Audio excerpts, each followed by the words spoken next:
Hey guys, welcome back. This is Pastor Jay from Intelligent Faith 315. This is our foundational apologetics class, as you can see behind me, called Reason to Believe.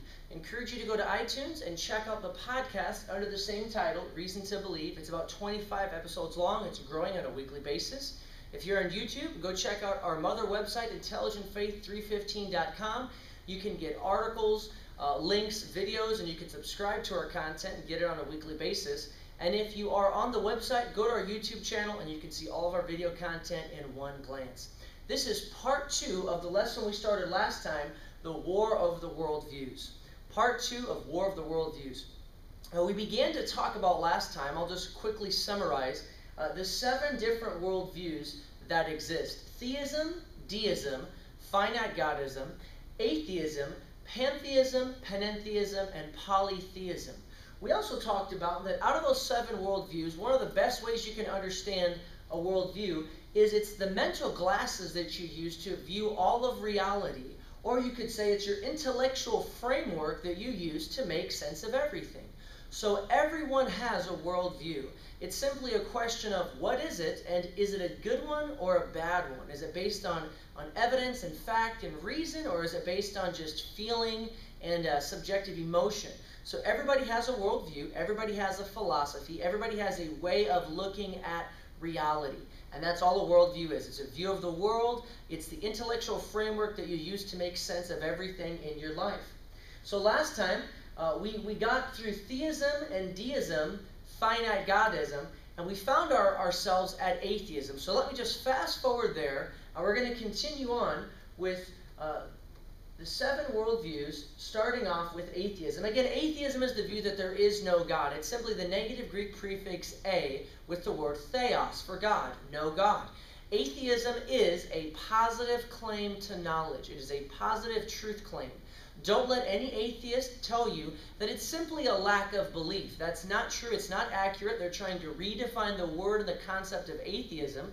If you look in the Cambridge or the Oxford Dictionary of Philosophy, and historically the word atheism means a positive claim to knowledge that there is no God. In other words, I know there is no God, is what an atheist is actually saying.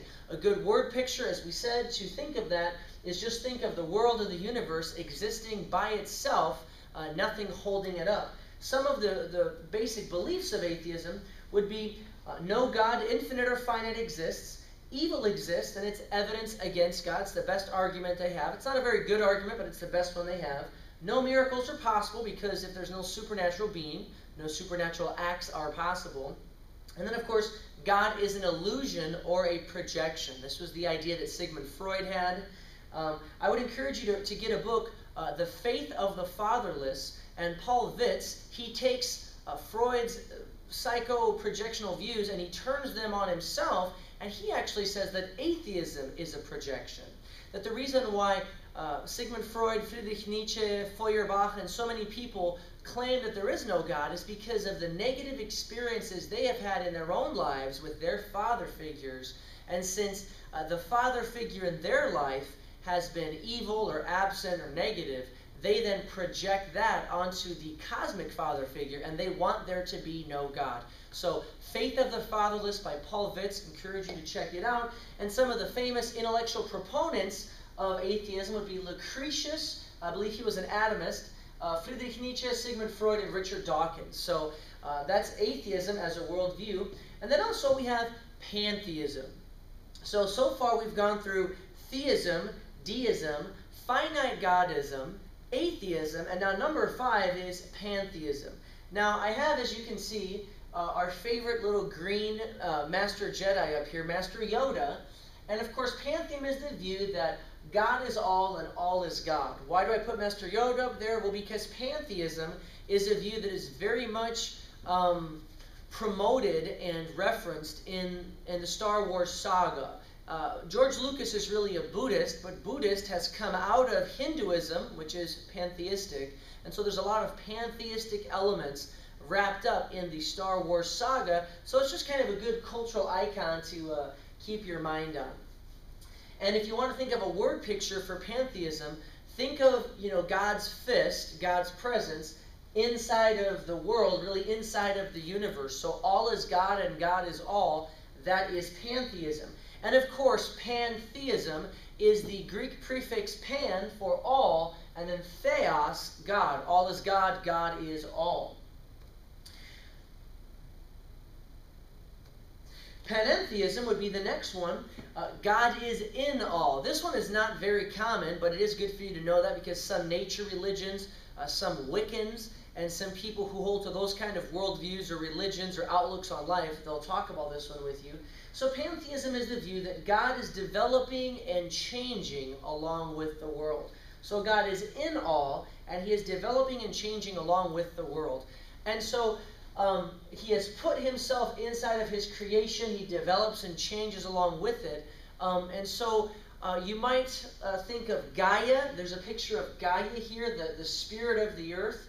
And many people make the comparison as the soul is in the body, if you're a substance dualist, if you believe in the mind and the body.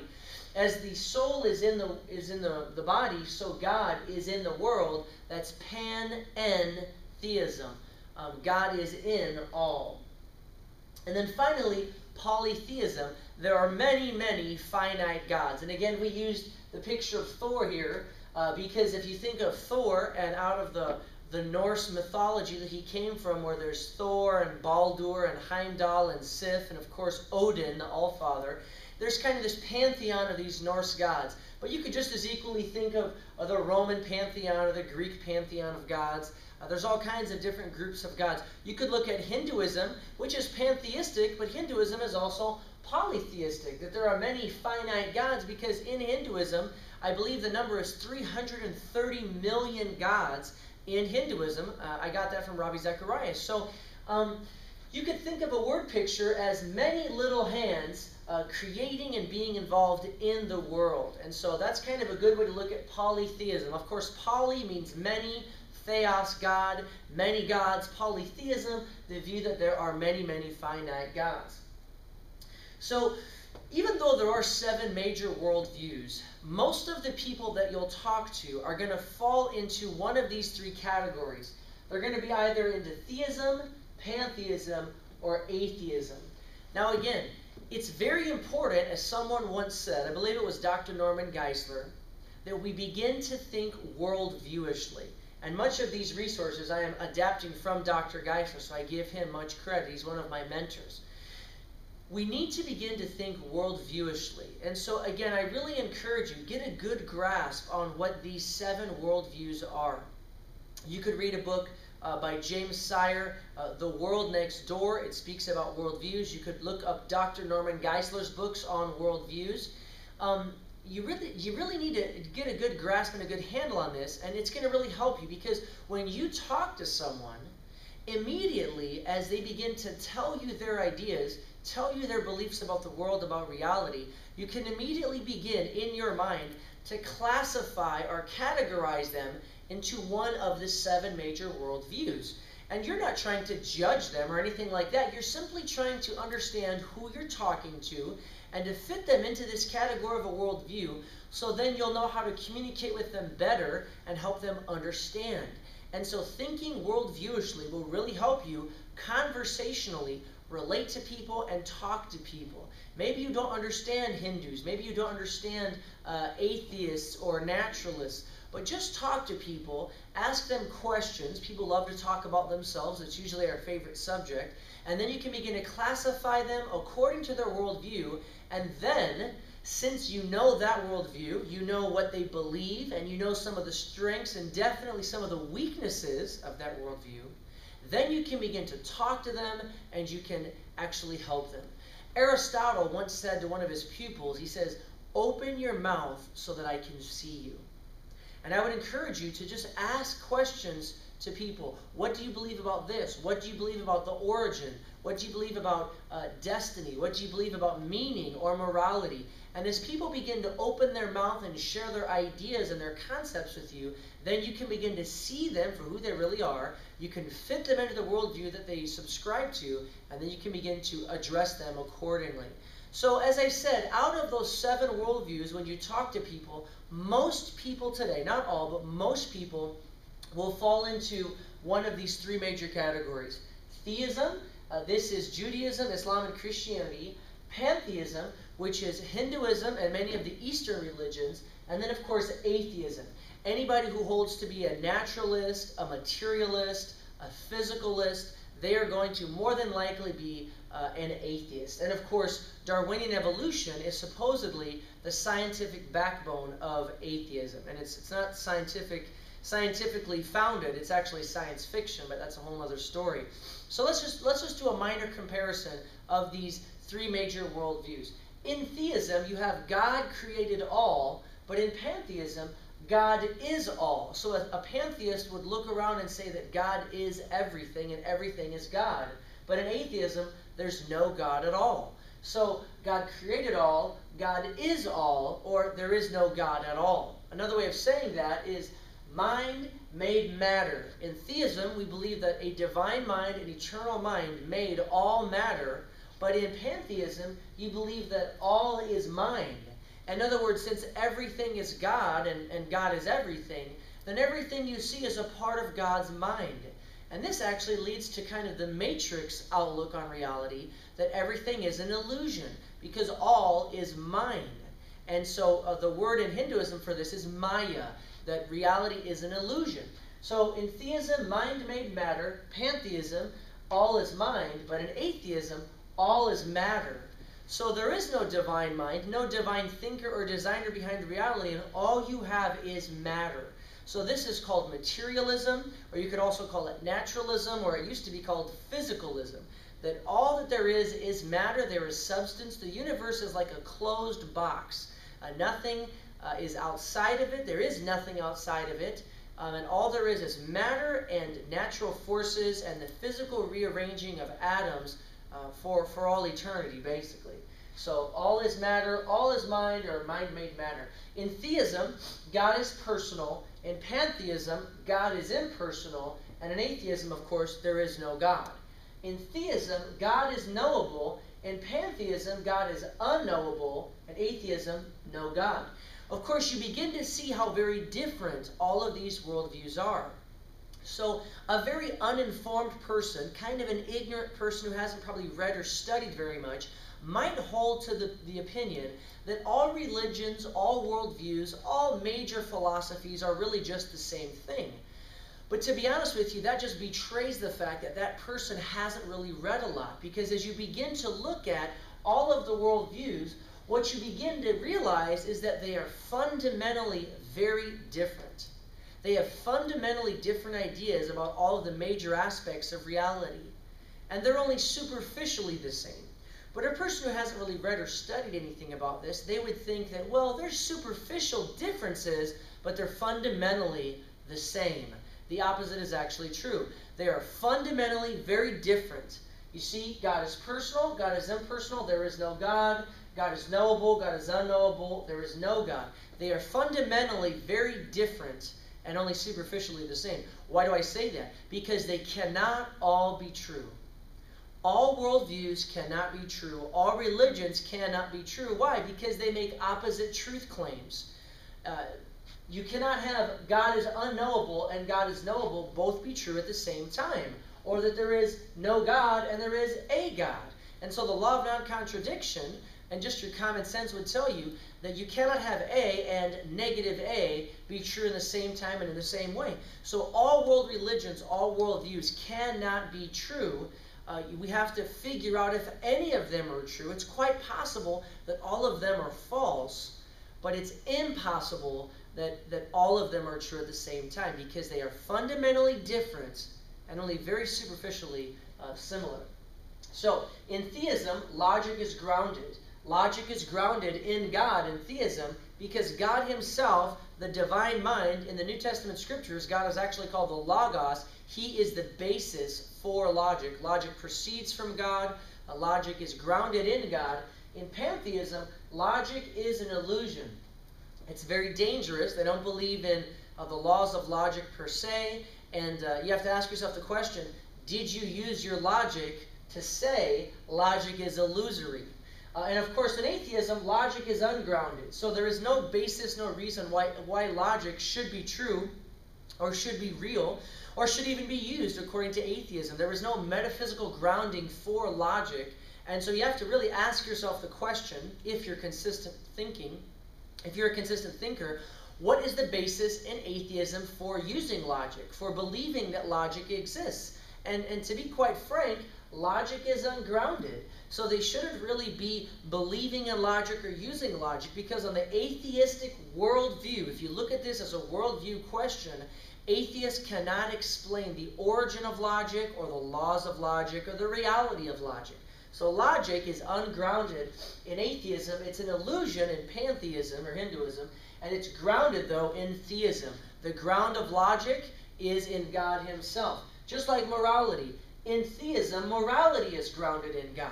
God himself, in his very nature, in his essence, he is the standard of morality. In his character, in his essence, God is good. He is goodness in himself. So he is the very standard, and he grounds morality in his own being. Objective morality flows forth from God, and then God's commands then become our moral duties. So in theism, morality, or right and wrong, good or bad, is grounded in God. Pantheism, morality is an illusion. Again, this is very dangerous. It's dangerous intellectually because logic is an illusion. It's dangerous ethically because morality is an illusion. So there really is no good and evil in pantheism. That's very dangerous. Also, in atheism, morality is ungrounded. This also is very dangerous. So when you start looking at men like Joseph Stalin and many of the notorious atheists throughout the past, well, then you begin to see that morality is ungrounded, and the only real basis for morality in an atheistic worldview, if you're going to be consistent, is that morality is subjective. You just make it up as you go, and might makes right. Might, power, makes right. Whoever has the biggest weapons makes the moral rules and decisions. And this typically is how many atheistic regimes have gone. Now, I'm not saying that other worldviews haven't made moral mistakes. Of course they have. I'm not talking about people here primarily. I'm talking about worldviews. And on the worldview, the philosophy of atheism, morality is ungrounded. In Hinduism, it's an illusion. In theism, however, it is grounded. And so we have a reason to believe in right or wrong, good or bad. In theism, evil has an answer. The problem of evil and suffering in the world has an answer. And so evil is not yet defeated, but it will be defeated. It is allowed temporarily for perfect, morally good reasons by the theistic God, but it has an answer because God is all good and all-knowing and all-powerful, and so evil will be defeated. However, in pantheism, again, evil is an illusion. So this is very hard to swallow because we see a lot of evil and suffering in the world, but on pantheism, evil is an illusion, and of course, in atheism, evil doesn't exist. Not only is that hard to swallow, that also becomes very dangerous, because if evil doesn't exist, well, then nothing I do can be really considered evil. So when you speak of atheistic dictators like Ceausescu and Pol Pot, Fidel Castro, Joseph Stalin, etc., and the one from China, what's his name? I forget his name. The huge atheist dictators have killed throughout history hundreds of millions of people, really just in the 20th century alone, and it makes sense. If evil doesn't exist, well, then there's nothing evil that can really happen. That's just a subjective opinion, a person's personal outlook on what this thing is. So evil doesn't exist. And finally, in theism, many minds exist. God has a mind, but also we have a mind. And so in theism, many different individual minds or centers of consciousness exist. In pantheism, only one mind exists, and this is God. So again, this is problematic because according to pantheism, which is Hinduism and the New Age, one mind exists. And so if you have a Hindu or a New Age person trying to convince you of the truth of Hinduism, it would look like it's one mind trying to convince another mind, but it's not. It's all just an illusion. There's only really one mind. And so you don't really have personal identity. You don't have your own personal self-consciousness. That's all an illusion, and that's your problem. Once you get over that illusion, you can be yoked with the all, with the Brahman, with the one mind, and interesting situation there. One mind exists, and of course in atheism, no minds exist. So the atheist himself doesn't have a mind. He has a brain, but he doesn't have a mind. They don't believe in the soul. They don't believe in anything. It's immaterial or non-physical, most of them. And so you have no minds existing. Of course, no divine mind, but no personal human minds either. So, again, theism is subscribed to by Christianity, Judaism, and Islam. Pantheism is subscribed to by Hinduism and the New Age mostly. And atheism would be secular humanism, but you could also fit into that naturalism, materialist, physicalism, or even scientism today. And so I encourage you, think worldviewishly. Go through these three lists here: atheism and what it believes about God, matter, logic, morality, evil, and minds; pantheism and all of its features; and also theism. So you can begin to understand them and unpack them. Think worldviewishly, and as you talk to people, you can begin to then classify and fit them into what worldview they are. They may not even know themselves, and then you can begin, as a Christian, to address them and help them understand the weaknesses of their worldview, and hopefully encourage them to get a better, stronger, more rational, robust worldview. That's all we're going to do for today. That's part 2 of the second lesson, the War of the Worldviews. We'll continue next time, and we're going to take each of the 7 worldviews and compare it to theism and see how it stacks up. Until then, have an intelligent faith.